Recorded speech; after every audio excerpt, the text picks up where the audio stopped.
Let's be vulnerable.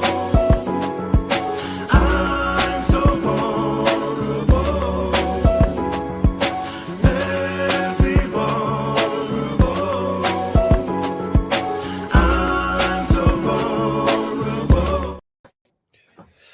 What up, Joe?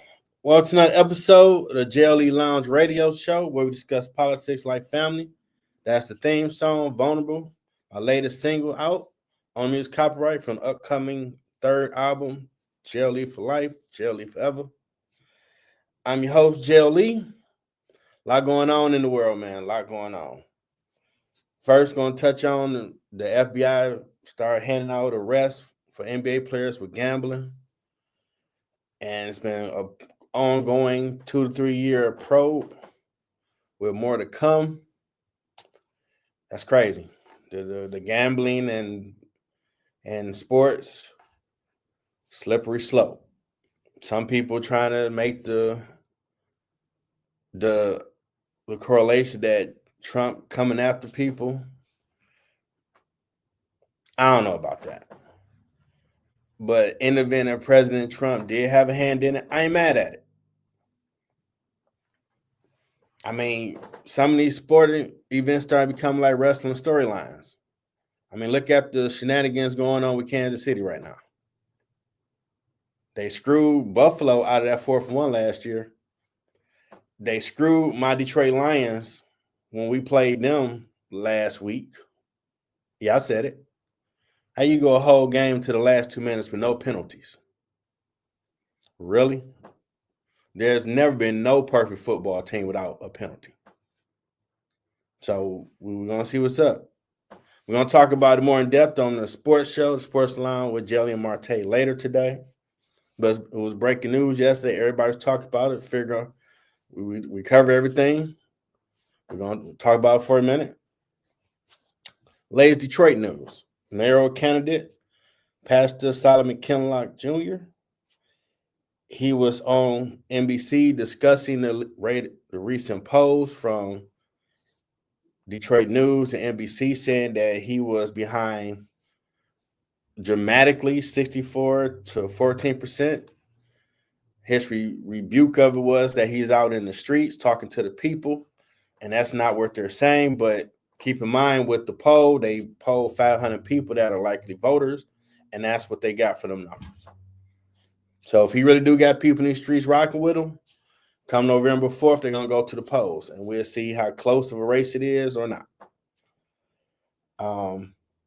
He did say he got into the race to bring attention to the issues of fixing the roads, affordable housing, Detroit kids in poverty, and the poverty rate is the highest since 2017. He wanted to bring those to the forefront to tackle. And the people are telling Kinlock they want a city that works for everyone. There's been an exodus of the black middle class in Detroit. And I mean, that was talking points when Mayor Duggan first ran, his reelection against Coleman Young II, that there was two Detroit. So I know recently I've seen stories that Governor Whitmer has been working on getting the roads together. So there's been some headway with that. I believe they have him and City Council President Sheffield have another debate coming up, I believe. I think they might have one this week or they already had it. And we're going to leave it to the people. I mean, I already did my voting from absentee. Right now, I'm always voting lesser two evils. Not too many people really inspire me when I vote. But I need to vote like anybody else need to vote. Like I spoke on Wednesday. If you're not happy with what's going on, did you participate in the voting? Because if you didn't, you got to take the L. World news, a lot of dust-ups on President Trump plowing the East Wing to build a new ballroom. I mean, he probably could be updated. White House been there for years. But, people that are preservationists, don't touch it. It's historical, all those type of things. And I get that.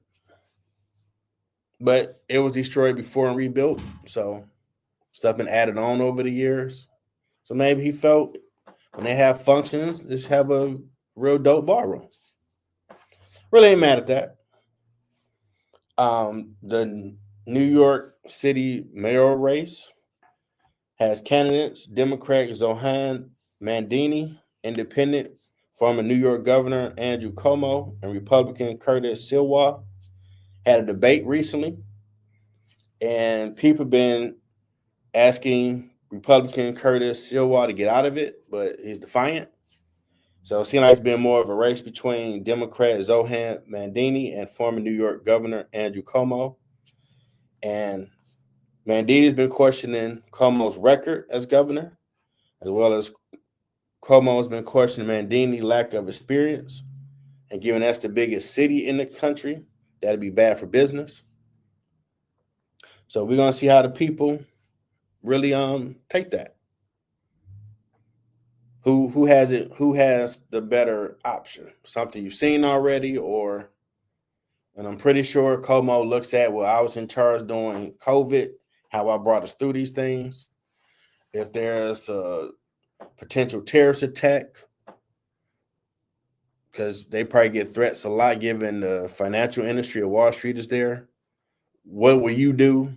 And as always, I mean, that's the best argument you can have if you were a sitting governor. I ran the whole state. You ain't done nothing. Everything you talking about is theory. You think you know, but you ain't done nothing. So I could run the city just like I ran the state. Worthy argument. I mean, that'd be on the voters of New York to decide was under his leadership as governor, was their money right? Were they opportunities for job or entrepreneurship there? Was the city and state safe? If not, they might go in another direction.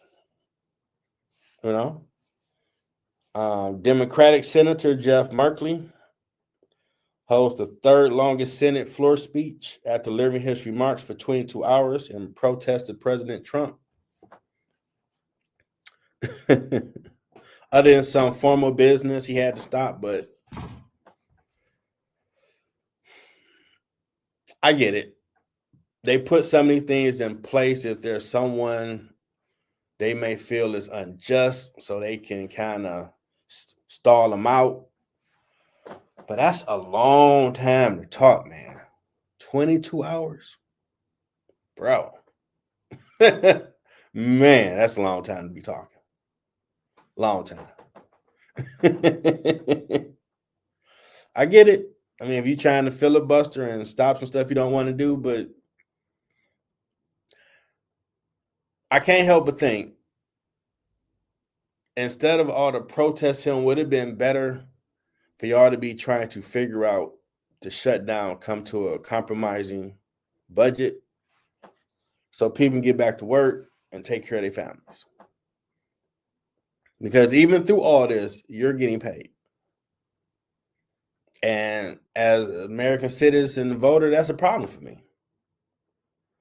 Why your money ain't slowing up and the people that work for the government money slowing up? They getting furloughed.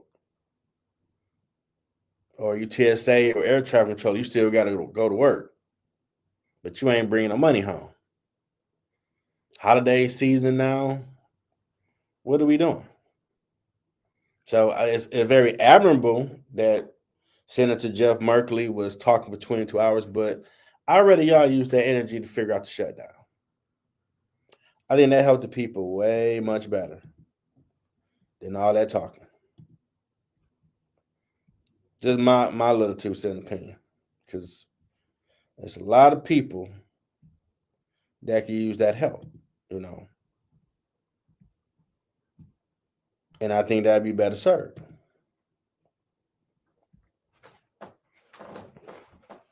Because he was elected, and that's something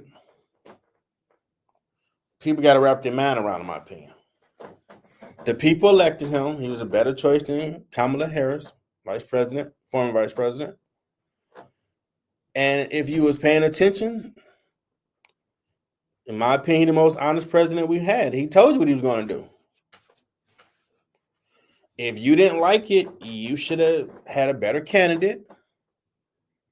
that could have ran against. You should have got President Joe Biden out the way, let her run earlier, get her plan together. The website didn't have no domestic foreign policy on them, and I checked it out, see what she's going to talk about, and put more work behind it. I know President Obama at the time wanted to open convention, but when they kept complaining about, well, the Koch brothers and all these billionaires just bankrolling the Republican Party, these super PACs and all this super PACs getting out of hand, y'all changed the rules to where, if you didn't know, unless you're on the presidential, vice presidential ticket to run, you're the only two to have access to the campaign money. So the whole time President Obama was saying, man, we need to have open a convention, see who else we got.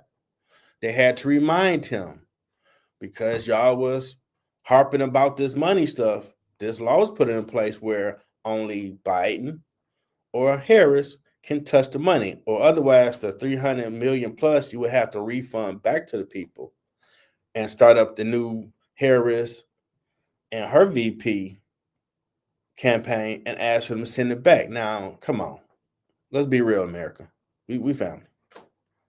If I didn't send you $2,000 to go get this election and stay in the White House and you send it back, I don't know if I want to send it back to you. Didn't y'all do y'all due diligence to know if this dude should still be running or she should take over and have all that settled before I sent money? I mean, Americans, we be fickle like, man, I done did that already. That's out the way. I'm moving on to other things. What you mean I need to do this again? Man, I ain't doing nothing. And to avoid that, that's why she ran for president. So if you did not know, they changed the laws where only the people on the presidential vice president ticket has access to the campaign funds. And since Joe Biden dropped out and she took over, she had to be the choice because she still had access to the campaign money. So if anybody ever wondered, well, why did get Harris? This is why she ran for president. Even though the whole time you heard former President Obama saying for that Democratic convention, where they count all the votes up from the state, say this the person running for president. That's why she had to run. Because if they didn't want her and they had a new ticket of people running for president and vice president, they would have to refund all that campaign money. It was over $300 million back to the people, and then ask them to resend it back to the new ticket they got.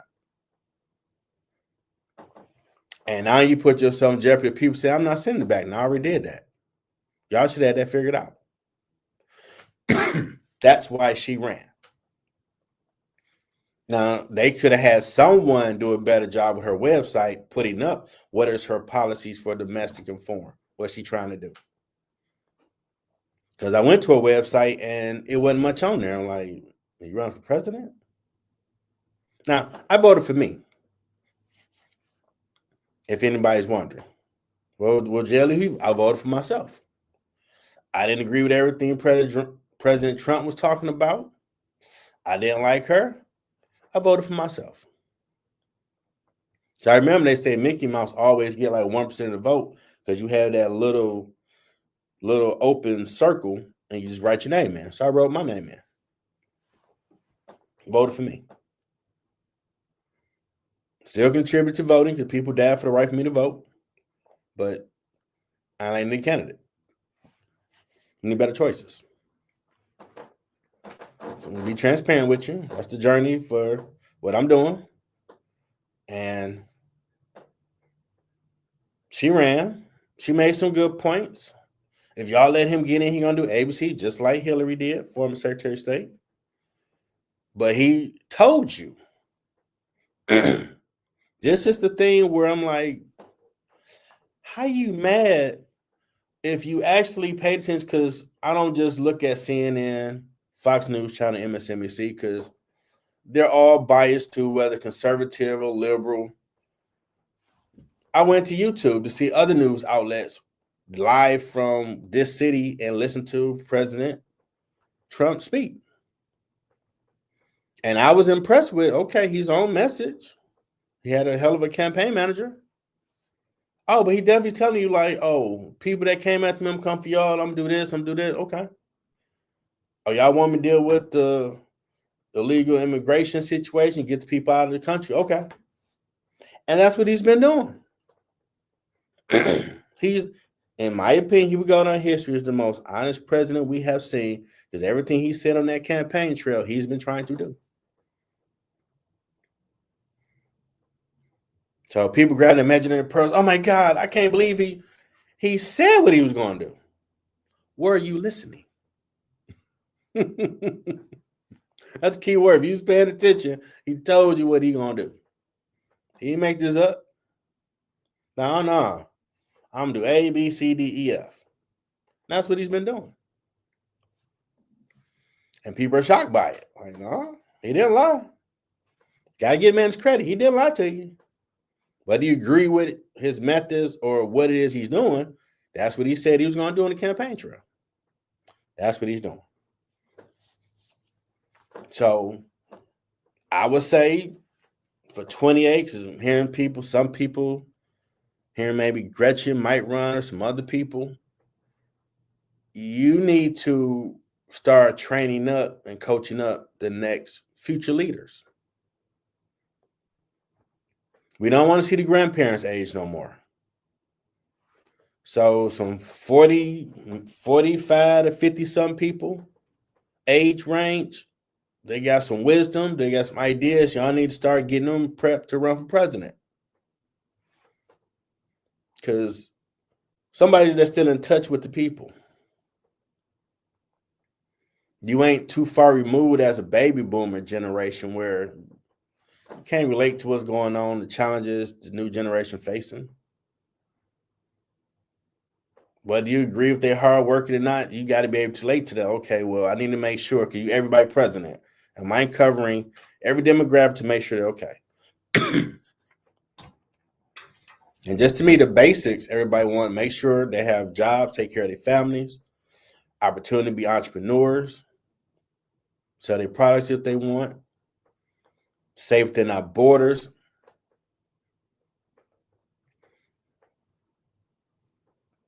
The government not overspending.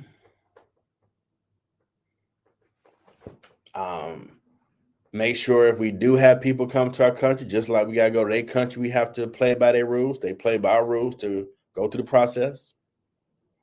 Become citizens, pay taxes.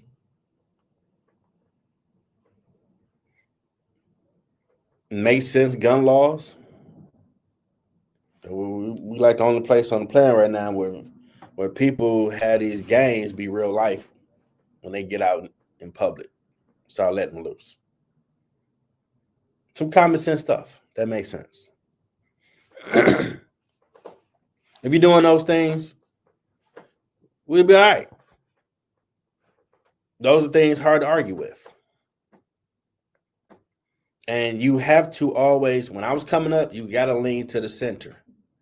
You can't be a hard staunch conservative president, hard staunch liberal, or some independents, hard staunch socialist. No, you have to be in the middle, the center, as they like to call it. And everything makes sense for everybody. You doing that, American people going to roll with you. Because it's hard to argue with it. Everybody want to take care of their family.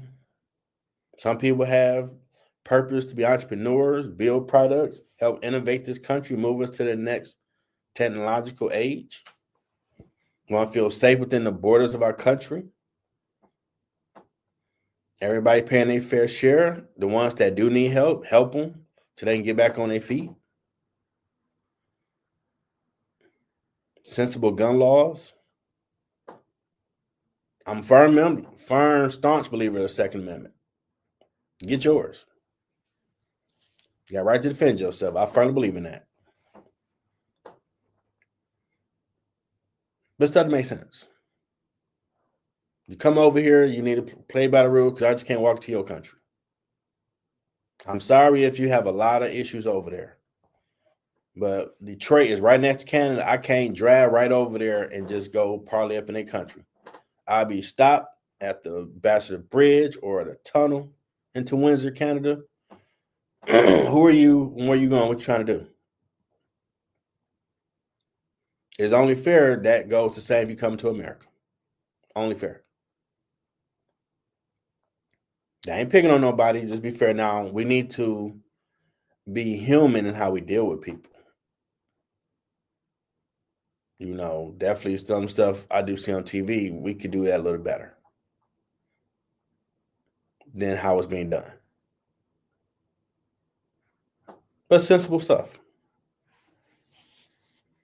And it don't matter what party you come from, are you trying to do what's right for the American people? As an independent, that's how I look at it. If you're a Republican that's in the center trying to help everybody and your policies make sense, I vote for you. And you're a Democrat or independent. But if you too extreme with what you're talking about, I'm gonna pick less two evils. I'm voting for myself. Like, it's been a big fight now about, well, you know, the black community is just indentured to being Democratic voters, and our vote should not be just a guarantee. What are you doing for us? It's stuff we come to you saying we want. Are you fighting for those issues in Congress? But I was a staunch Democrat for years, and then I started looking at things like, wait, time out. I see other people ain't giving away their vote just for free. You gotta, are you fighting for my interests? And that's something I do believe the black culture of America do need to be really paying attention to what's going on. And that need to be we're not just gonna be Democratic voters. Are you doing your job? Are you doing what you say you want to do? Or you just come to the neighborhoods, the churches, and give lip service and go back to Washington and don't think twice about the black community? Nah. You ain't doing everybody else because you know you got to come in there and do what you say you're going to do. They ain't going to vote for you. Your vote does matter. And that's something we are forgetting, but your vote matters. Don't let them just tell you lip service. And come midterms, I'm going to be checking. If you ain't doing what you say you're going to do, you got to go. And we do need term limits. You don't need to live there for life. If you ain't doing your job, you need to go. And I think 20 years overall is good enough. Maybe 10 years might be good enough. That's a good time to hit a lick, get your bread up, do some good, move on to the private sector. But you shouldn't be almost 80 years old and been in the Congress for 40 plus years. No. We need some new ideas. People that's still in touch with what's going on in the world and all the age demographics. You've been there 50 years. Do you really, in my opinion, do you really care about what's going on with some of these new people? Like, man, my seat's solidified. My name brand alone, I'm getting in. I ain't gotta deal with you. No, you gotta campaign every time around. You gotta go get it. Earn the votes. You got something doing it. That need to be the stand overall. Make sure that's what you are doing. Instead of just a lip service. A lot of people are tuned out to the whole voting process. They think everybody are crooks. They don't do nothing when they get there. Special interests, got them in their back pocket, all this stuff. That ain't everybody. Some people actually believe in the Constitution and doing good by the American people when they get up there in Congress. Or in the biggest seat in the land, the presidency. They still are dreamers and ideologists that want to make them type of things happen. And they can. But you got to hold them accountable. That's all day long. You got to hold people accountable. If you don't, then that's on you. Can't get mad if you ain't holding nobody accountable. You know? That does for this episode. If something comes up tomorrow, I get back on here. because political news and current events is election season, a lot of stuff going on. Pay attention. Pay attention. Till next time, everybody.